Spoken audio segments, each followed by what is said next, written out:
بسم اللہ الرحمن الرحیم۔ السلام علیکم۔ یوم عرفہ، عرفہ کا دن ذوالحج کی 9 تاریخ کو منایا جاتا ہے اور یہ اسلامی تقویم میں ایک بہت ہی اہم دن ہے۔ اس دن کی فضیلت احادیث اور اسلامی تعلیمات میں بہت تفصیل سے بیان کی گئی ہیں۔ یوم عرفہ کا روزہ پچھلے ایک سال اور آنے والے ایک سال کے گناہوں کا کفارہ بن جاتا ہے۔ نبی کریم صلی اللہ علیہ وآلہ وسلم نے فرمایا، یوم عرفہ کے روزے کی فضیلت یہ ہے کہ یہ پچھلے سال اور آنے والے سال کے گناہوں کو مٹاتا ہے۔ یوم عرفہ کو اللہ تبارک و تعالی اپنے بندوں کی دعاؤں کو خاص طور پر قبول فرماتے ہیں۔ حضرت عائشہ رضی اللہ تعالی عنہا سے روایت ہے کہ نبی کریم صلی اللہ علیہ وآلہ وسلم نے فرمایا، اللہ تبارک و تعالی عرفہ کے دن جتنے لوگوں کو جہنم سے آزاد کرتے ہیں اتنا کسی اور دن نہیں کرتے۔ یہ دن حاجیوں کے لیے بہت خاص ہوتا ہے کیونکہ یہ حج کا اہم رکن ہے۔ حاجی عرفات کے میدان میں جمع ہو کر اللہ تبارک و تعالی سے دعا کرتے ہیں اور مغفرت طلب کرتے ہیں۔ اس دن کا وقوف عرفات میں ٹھہرنا حج کا رکن اعظم ہے اور حج کی قبولیت اسی پر مقتصر ہے۔ اس دن ذکر و اذکار، تسبیحات اور تکبیرات کی بہت زیادہ فضیلت ہے۔ مسلمان اس دن اللہ تبارک و تعالیٰ کی بڑائی بیان کرتے ہیں اور اس کی حمد و ثنا کرتے ہیں۔ یوم عرفہ کو نفلی عبادات، تلاوت قرآن، صدقہ و خیرات اور دیگر نیک اعمال کی بہت زیادہ فضیلت رکھی گئی ہے۔ یہ دن اللہ تبارک و تعالیٰ کی خاص رحمتوں اور برکتوں کے نزول کا دن ہے۔ اس دن اللہ تبارک و تعالیٰ فرشتوں کے سامنے اپنے بندوں پر فخر کرتے ہیں۔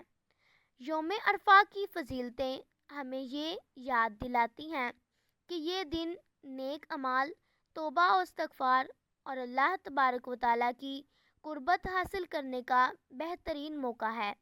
ہمیں چاہیے کہ اس دن کا زیادہ سے زیادہ فائدہ اٹھائیں، روزہ رکھیں اور دعا کریں اور اللہ تبارک و تعالیٰ کی رحمتوں کا طلبگار بنیں۔ جمعۃ المبارک عظمت، برکت، ثواب کے اعتبار سے امتیازی مقام رکھتا ہے۔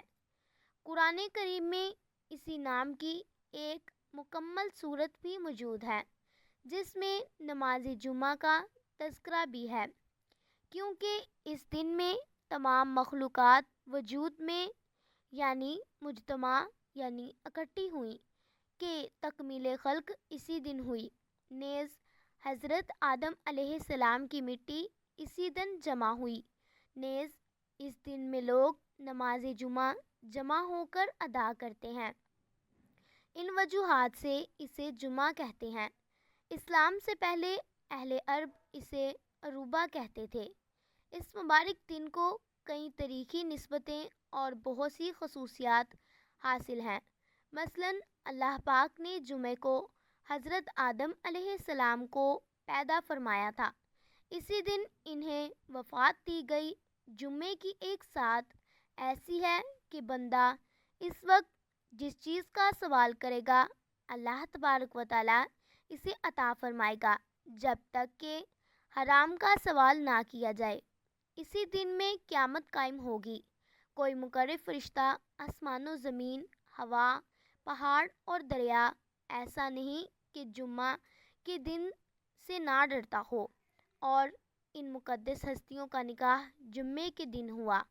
حضرت سیدنا آدم علیہ السلام کا حضرت حوا علیہ السلام سے، حضرت سیدنا یوسف علیہ السلام کا حضرت زلیخا رضی اللہ تعالی عنہا سے، حضرت سیدنا موسیٰ علیہ السلام کا حضرت صفورہ رضی اللہ تعالی عنہا سے، حضرت سیدنا سلیمان علیہ السلام کا حضرت بلقیس رضی اللہ تعالی عنہ سے، حضرت محمد مصطفیٰ احمد مجتبیٰ صلی اللہ علیہ وآلہ وسلم کا ام المومنین حضرت سیدنا خدیجۃ الکبریٰ رضی اللہ تعالی عنہا اور ام المومنین حضرت سیدنا عائشہ صدیقہ رضی اللہ تعالی عنہا سے امیر المومنین حضرت سیدہ علی رضی اللہ تعالی عنہ کا حضرت سیدنا فاطمہ رضی اللہ تعالی عنہا سے اس مبارک دن کو مسلمانوں کی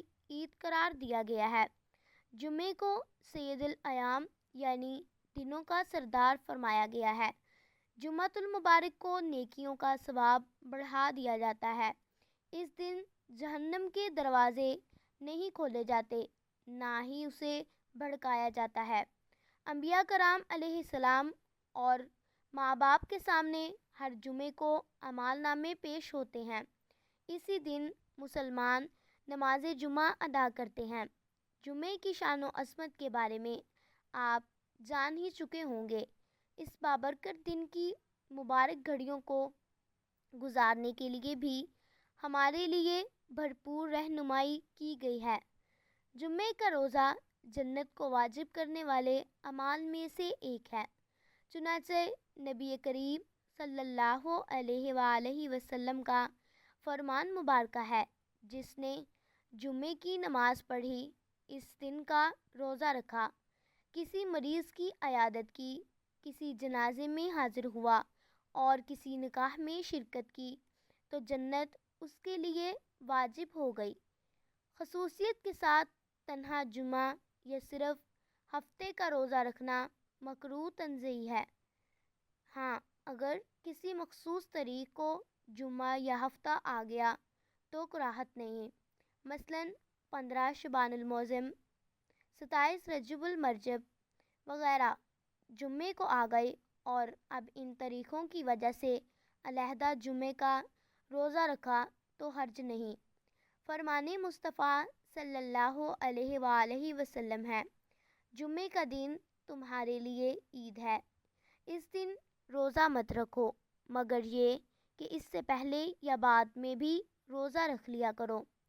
شب جمعہ مغرب کی نماز کے بعد اس احادیث میں بیان کردہ طریقہ کار کے مطابق 2 رکعت نماز ادا کرنے والا موت کی تکلیف اور عذاب قبر سے محفوظ رہے گا۔ چنانچہ فرمان مصطفیٰ صلی اللہ علیہ وآلہ وسلم ہے کہ جمعے کی رات بعد نماز مغرب 2 رکعت یوں ادا کرے کہ ہر رکعت میں 1 مرتبہ سورہ فاتحہ، 15 مرتبہ سورہ زلزال پڑھے تو اللہ پاک اس پر سکرات یعنی موت آسان فرما دے گا، اسے عذاب قبر سے محفوظ رکھے گا اور بروز قیامت پلے صراط سے گزرنا اس کے لیے آسان کر دے گا۔ سورہ یاسین پڑھیے، فرمان مصطفیٰ صلی اللہ علیہ وآلہ وسلم ہے، جو شب جمعہ سورہ یاسین پڑھے اس کی مغفرت ہو جائے گی۔ امام ظاہری رحمۃ اللہ علیہ فرماتے ہیں، جو شب جمعہ غسل کے فوراً بعد 2 رکعت یوں ادا کرے کہ ان میں 1000 مرتبہ سورہ اخلاص پڑھی تو اسے خواب میں نبی اکرم صلی اللہ علیہ وآلہ وسلم کی زیارت ہوگی۔ ناخن تراش لیجئے، ایسا کرنا شفا حاصل کرنے کا سبب ہے۔ چنانچہ حدیث پاک میں ہے، جو شخص جمعے کے دن ناخن کاٹتا ہے اللہ پاک اس سے بیماری نکال کر شفا عطا دیتا ہے۔ یاد رکھیے، جمعے کے دن ناخن ترشوانا مستحب ہے۔ ہاں، اگر زیادہ بڑھ گئے ہوں تو جمعے کا انتظار نہ کرے، کیونکہ ناخنوں کا بڑا ہونا تنگ رزقی کا سبب ہے۔ جمعے کے دن غسل کیجیے اور خوشبو لگائیے کہ نبی کریم صلی اللہ علیہ وآلہ وسلم نے ارشاد فرمایا، جو شخص جمعے کے دن غسل کرے اور بقدر طاقت صفائی کرے، پھر تیل اور گھر میں موجود خوشبو لگائے، پھر نماز کو نکلے اور 2 افراد میں جدائی نہ ڈالے، اور جو نماز اس کے لیے لکھی گئی ہے پڑھے، اور جب امام خطبہ پڑھے تو خاموش رہے، تو اس کے اس جمعے اور اگلے جمعے کے درمیان کے تمام گناہ معاف فرما دیے جائیں گے۔ امید کرتی ہوں کہ آپ کو میری ویڈیو پسند آئی ہوگی۔ اللہ پاک ہم سب کو بھی نیک اعمال کرنے کی توفیق عطا فرمائے، آمین ثم آمین۔ جزاک اللہ، اللہ حافظ۔